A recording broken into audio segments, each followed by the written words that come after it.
Hello dear students, how are you? We have already studied the structure of nephron in the earlier class in the chapter excretion. Today we are going to deal with urine formation, and you have already seen an animation regarding the urine formation, how the urine forms and how it is excreted out. And today I will go deep into the formation of urine and the GFR and other aspects. Myself, K. Subhashini, and let us go into the topic. One scientist, namely Smith, he stated that the composition of the blood, or you can say the internal fluids, the quantity of fluids is determined not by what the mouth is ingested, what we are taking, what we are drinking. That doesn't tell us what is the percentage of fluids that you possess in the body, but it is declared by our kidneys functioning. So it depends on the kidney functioning, and he rightly stated that the kidney is the responsible organ in our body to keep the fluid level constant. Today our objectives are in the urine formation topic, GFR. Mainly today we'll study what is GFR, glomerular filtration rate, and the characteristics of filtration membrane and glomerular structure, GFR, glomerular filtration rate, and factors affecting glomerular filtration and regulation of GFR. So you can understand the importance of GFR. It is also a very important question for your SEM exams. It can be asked like explain about urine formation or explain about GFR, glomerular filtration rate. So what is this? Do you remember? This is a structure of nephron. So in this nephron you can see what are the parts. Just it is a remembrance to you. What are the parts? This is what is this? A glomerular capsule, and this is PCT, proximal convoluted tubule, and this is Henle's loop, and this is distal convoluted tube, and this is a collecting duct.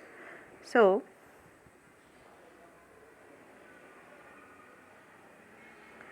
these are the parts of nephron, and we have discussed that nephrons are of two types. What are they? Juxtamedullary nephrons and cortical nephrons. Among these, the differences we have already studied. The cortical nephrons are short in size, and juxtamedullary nephrons are having very long Henle's loop, and they are present in the medulla. So this is the earlier things we have discussed. So what is glomerular filtration? How it is done? Actually, what is the excretion process? The extra urea and other nitrogenous compounds formed as the result of physiological activities should be removed from the blood, because they will become poisonous to the body. So they should be removed from the body. So what happens here in our kidneys? There are many number of millions of nephrons are present, as we have discussed earlier. These nephrons are of two types, and these two types of nephrons, they have the similar structure, Bowman's capsule or glomerulus, then PCT, Henle's loop, and DCT, and collection tubule. These are the parts. In this Bowman's capsule, what is going on? The blood enters into the glomerulus through an afferent arteriole, and see here, this is one arteriole and this is one arteriole. One carries blood into the glomerulus and one carries away. It takes away the blood, that is efferent. Which carries to the blood to the glomerulus is afferent, and which carries out is known as efferent. So these are the two arteries, and afferent arteriole is filtered through the membrane into the space of Bowman's capsule is called glomerular filtration. So what is glomerular filtration?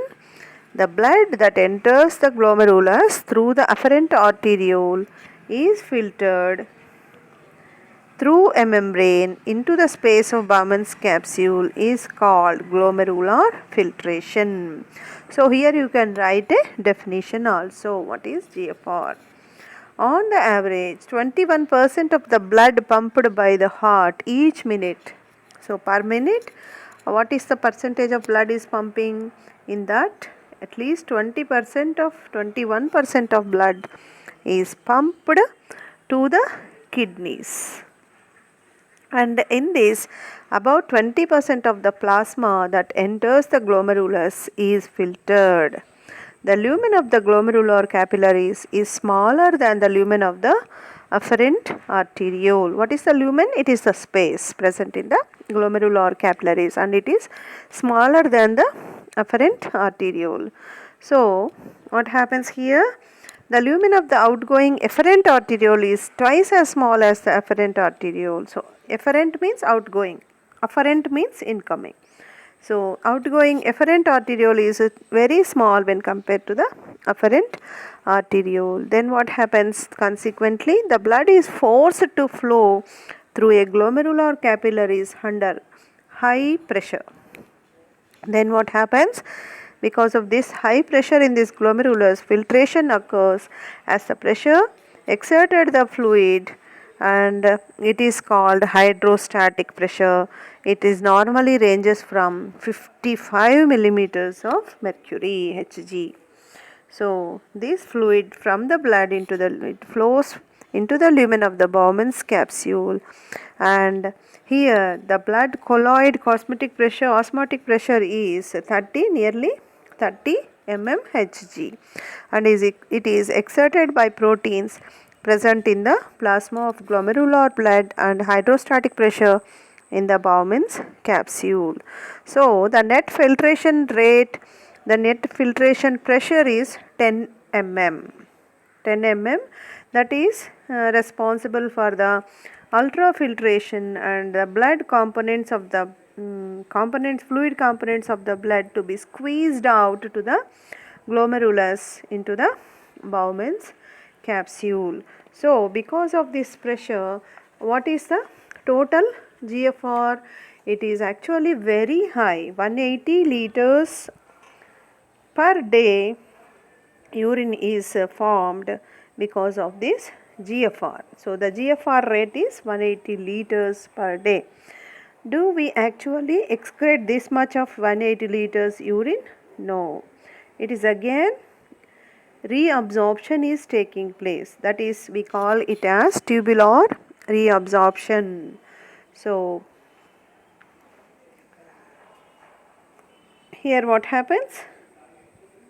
So here you can see the structure of Bowman's capsule and glomerulus. As we have already discussed here, you can see the afferent arteriole and efferent arteriole. Afferent means incoming. So here you can see, we can note it as this is taking the blood inside the glomerulus, and efferent it is coming out like this. So here it is a blood plexus like our flower vase. Many capillaries are there. You can see some pedicels here, and podocytes are also present. Podocytes are also present here. You can see So these are the two types of cells which are mainly responsible for the glomerular filtration. And here from this area you can see the PCT, proximal convoluted tubule, is starting, and the entire thing is known as capsular space. Here the blood is filtered and blood plasma along with urea and other main components, fluid components, will be expelled out because of the high blood pressure present in the Bowman's capsule.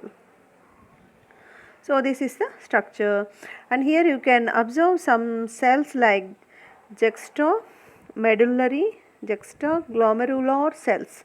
We will discuss these cells. These are very important in the Ross system.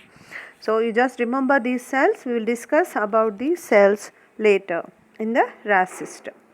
So this is the structure of a Bowman's capsule and glomerulus, where GFR happens. What is GFR? Glomerular filtration rate. Here you can see, let us discuss about the filtration membrane. In this filtration membrane you can see just podocytes, just we have discussed earlier, the podocytes and endothelial cell layers, where you can see aquaporins. Aquaporins are also present in this.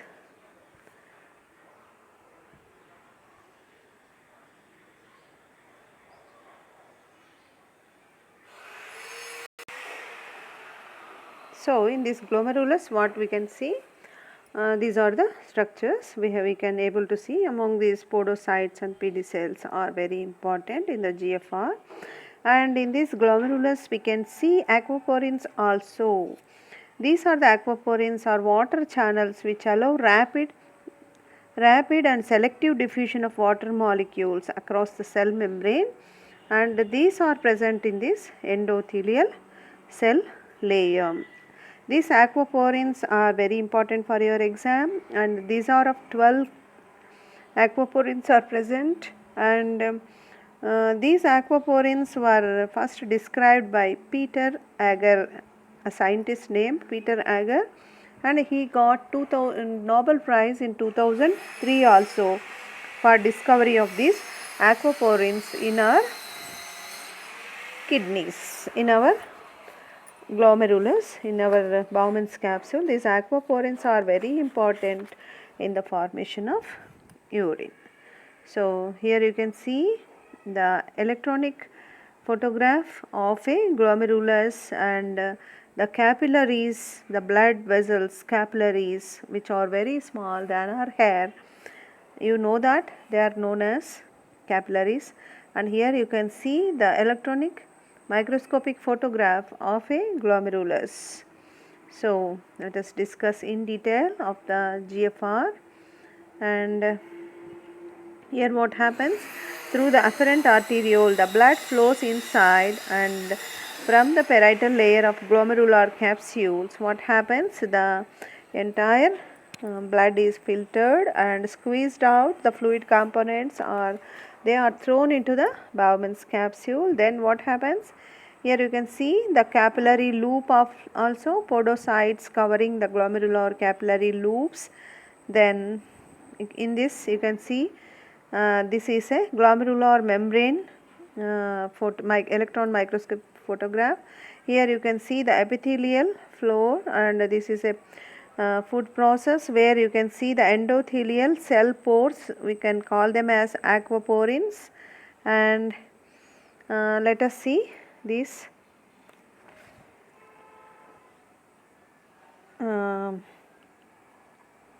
glomerulus and GFR rate. What is ultrafiltration? This is very important for your cement exams also. What is ultrafiltration? Sometimes it may be asked as short answer question. And what is ultrafiltration is, ultrafiltration is nothing but filtration under pressure, because the blood should be, the blood is flowing inside the glomerulus with high pressure, that is 55 mg pressure. So the blood components, fluid components are squeezed out of the blood with under high pressure, so it is known as ultrafiltration. The blood is filtered through the minute slit pores, so hence it is known as ultrafiltration. The filtrate in the capsule is a fluid similar to that of blood plasma, but it does not contain plasma proteins. The filtration is non-selective and hence the glomerulus filtrate contains salts, glucose, amino acids, vitamins, nitrogenous waste such as urea and other smaller molecules, creatine also. The filtrate is called glomerular filtrate or primary urine or nephric filtrate. Please remember this, glomerular filtrate or primary urine or nephric filtrate. But we won't excrete this glomerular filtrate or nephric filtrate out of our body because it consists all vitamins, amino acids and many other important substances for our body. They should be reabsorbed into our system. So here what happens? See, like this, GFR can be noted as glomerular capillary hydrostatic. Here you can see the what is this? This one, GFR is equal to this. You can see a formula. What is GFR? So by calculating this GFR, you can see that 125 ml of urine per minute is formed from our kidneys. So thereby you can see Kf is filtration coefficient, that is it is constant, it is 12.5, and hydrostatic pressure of glomerulus capillary minus hydrostatic pressure of Bowman space whole minus oncotic pressure of glomerular capillary, and thereby you can calculate that 180 liters per day urine is formed. Glomerular filtration is formed by the GFR and it is actually 4 times the total body water and 60 times the plasma volume, and we will never excrete it out. So how it is taken back? It is taken back by way of reabsorption. Let us see the next one, reabsorption.